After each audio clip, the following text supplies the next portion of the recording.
Hello, um, I'm broadcasting this from the traditional territory of the Mississauga Anishinaabe and the Treaty 20 um, territories in Nodarong, Peterborough.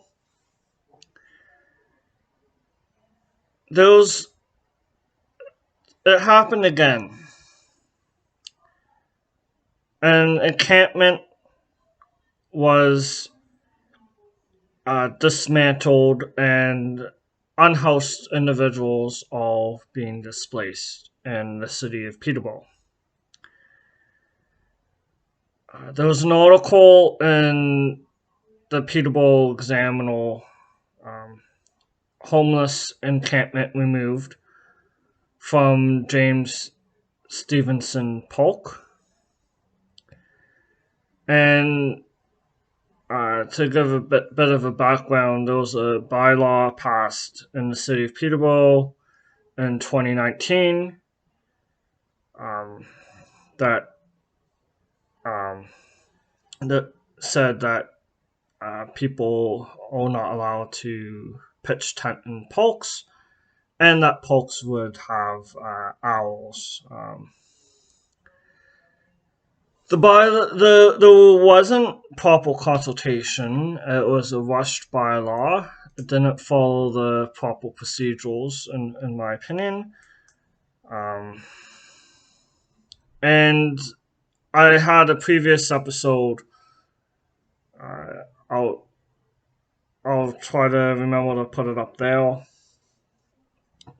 I talked about um, I talked about this as well.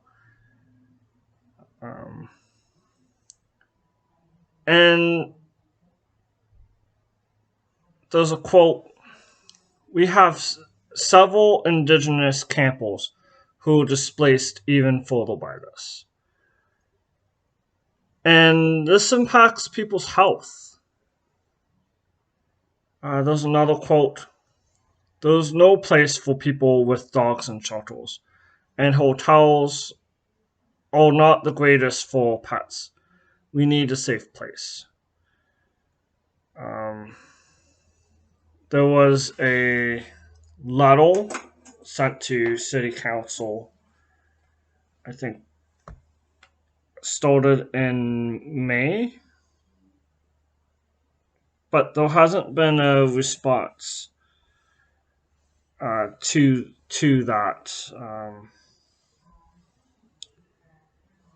And they're wanting tents to be allowed in parks uh, under a section of the bylaw that would allow it, and when shelter systems are full. And then there's also health concerns within the shelter system. They're not always shelters haven't been always kept clean, um, and the Peterborough Courts, uh, they had an article which I'll link to as well that talked about how um, people have uh, there's some people that aren't allowed in the shelters, or they have bans or restrictions placed on them. Yeah, so there's a petition going on, and hopefully it gets to city councils. It should definitely be an election issue. There's an article called "Intersecting Hazards, Intersectional Identities: A Baseline Critical Environmental Justice Analysis of U.S. Homelessness." I also have a Canadian article.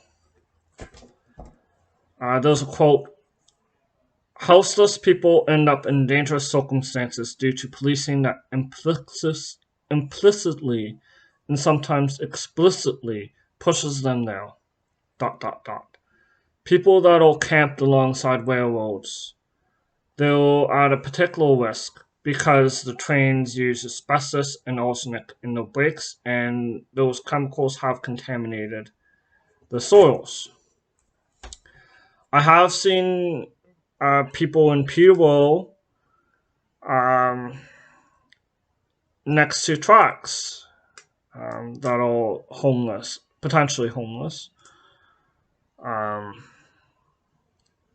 and so it's happening. Look, it's happening here in the city.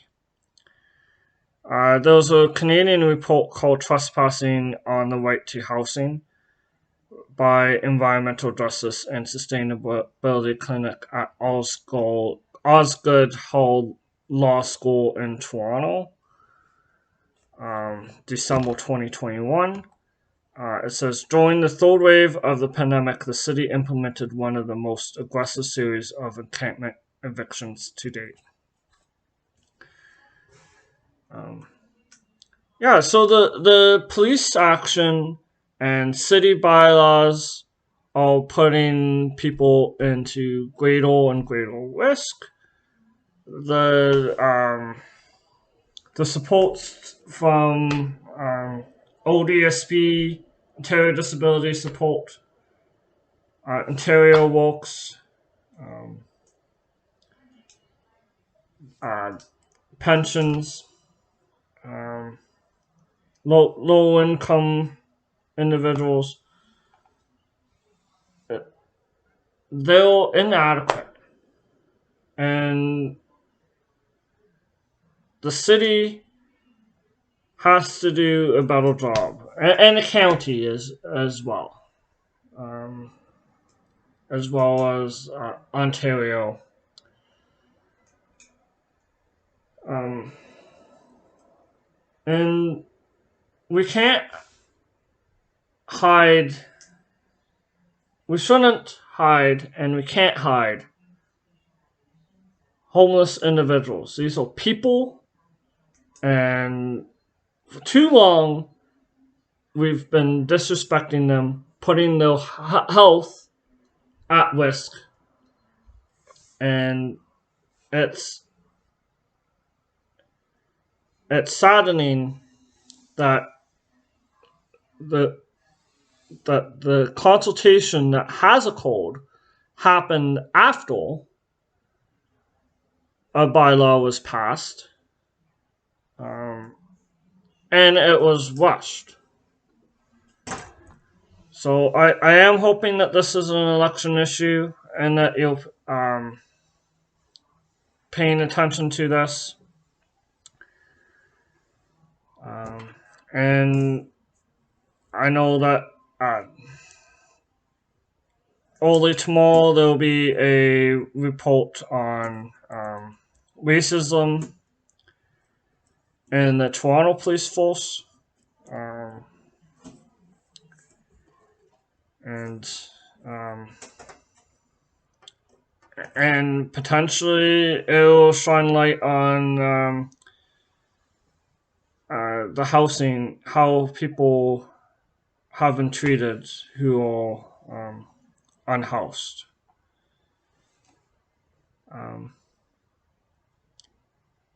Thank you for your time, and tomorrow is the Peterborough Environmental Advisory Committee. If you're interested, you have to register before 11 a.m. by contacting the city clerk office. And that's on June 15th. And anyways, enjoy the rest of your evening.